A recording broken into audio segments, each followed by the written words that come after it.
Assalamualaikum warahmatullahi wabarakatuh. Perkenalkan, nama saya Bunga Zahra Agustin. Hari ini adalah hari magang saya ke-17 di Bimba A IUEO Rusaloka. Di sini saya akan menjawab pertanyaan tentang kegiatan Bimba A IUEO mengenai kegiatan bermain baca-bacaan. Pertanyaan pertama, jelaskan apa yang dimaksud dengan kegiatan bermain baca-bacaan.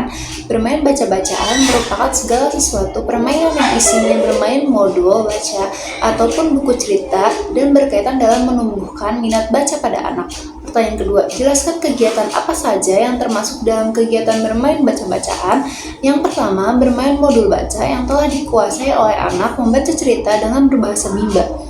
Pertanyaan ketiga, apa tujuan dari kegiatan bermain baca-bacaan? Tujuannya agar anak tertarik dan senang dengan kegiatan membaca, sehingga minat baca anak akan tumbuh. Pertanyaan nomor 4. Kapan kegiatan bermain baca-bacaan dilakukan oleh motivator? Kegiatan bermain baca-bacaan dilakukan sesering mungkin. Pertanyaan nomor 5. Mengapa kegiatan bermain baca-bacaan menjadi kegiatan prioritas utama yang harus dilakukan oleh motivator?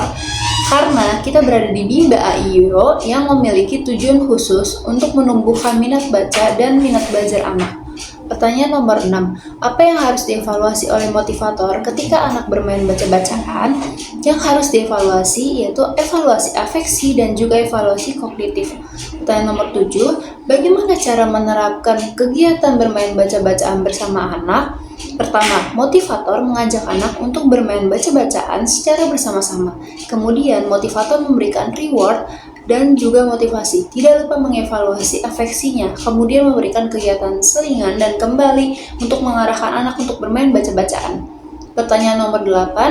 Apa dampaknya jika motivator tidak menerapkan permainan baca-bacaan? Dampaknya, anak tidak suka membaca. Motivator pun akan merasa kesulitan dalam mengarahkan anak untuk bermain baca-bacaan dan akan berdampak pada keterampilan membaca anak yang lama meningkat. Pertanyaan bagian B. Jawablah pertanyaan mengenai kegiatan teori jam bandul berikut ini. Pertanyaan pertama, jelaskan apa yang diketahui mengenai teori jam bandul dan berikan contohnya. Teori jam bandul merupakan bagian dari variation skill, yang dimana variation skill itu sendiri merupakan kemampuan yang dimiliki oleh motivator dalam memvariasikan aspek belajar. Teori bandul ini juga merupakan teori prioritas, yang dimana kegiatan utama yang menjadi prioritasnya adalah kegiatan bermain baca-bacaan. Adapun kegiatan selingannya yaitu seperti kegiatan menulis, berhitung, mewarnai, dan menarik garis. Contohnya, misalkan ketika anak bermain di Bimba, kita arahkan bermain baca-bacaan terlebih dahulu bersama-sama. Kemudian kita bisa memberikan kegiatan selingannya yaitu menulis. Setelah itu kita bisa kembali ke kegiatan bermain baca-bacaan. Kembali setelah itu kita bisa mengarahkan anak untuk melakukan kegiatan selingan berhitung, dan setelah itu kita kembali lagi untuk melakukan kegiatan bacaan. Pertanyaan nomor 2. Apa tujuan penerapan teori jam bandul? Apa tujuan penerapan teori jam bandul? Jawabannya, tujuannya agar setiap anak yang dibimbing di Bimba A IUEO tetap semangat, ceria, dan tidak mudah bosan dalam melakukan bermain sambil belajar di Bimba, sehingga anak akan tumbuh minat baca dan minat belajarnya. Pertanyaan nomor 3. Kapan motivator menerapkan teori jam bandul? Motivator akan menerapkan teori jam bandul selama kegiatan bermain sambil belajar di Bimba A IUEO. Pertanyaan nomor 4. Bagaimana cara menerapkan teori jam bandul? Pertama, kita harus mengajak anak untuk bermain baca-bacaan secara bersama-sama terlebih dahulu.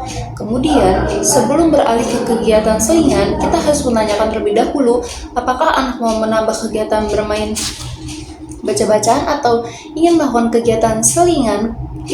Setelah itu kita bisa mengarahkan anak untuk kembali melakukan kegiatan bermain baca-bacaan. Tidak lupa, motivator juga melakukan evaluasi afeksi, juga melakukan evaluasi kognitif, dan memberikan reward dan motivasi. Pertanyaan nomor 5. Bagaimana jika motivator tidak menerapkan teori jam bandul? Jika motivator tidak menerapkan teori jam bandul, maka kegiatan bermain sambil belajar tidak akan menyenangkan, sehingga minat baca anak tidak akan tumbuh. Pertanyaan terakhir, Apa dampaknya jika motivator tidak menerapkan teori jam bandul? Dampaknya anak akan cepat mudah bosan dan anak juga akan merasa belajar adalah sebuah beban sehingga nantinya anak akan menjadi benci dengan belajar. Sekian penjelasan dari pertanyaan tentang mengenai baca-bacaan kegiatan di Bimba AIYO. Sebelumnya saya meminta maaf jika ada kesalahan kata atau kalimat yang saya ucapkan. Kurang lebihnya mohon maaf. Wassalamualaikum warahmatullahi wabarakatuh. Tetap semangat dan terus belajar.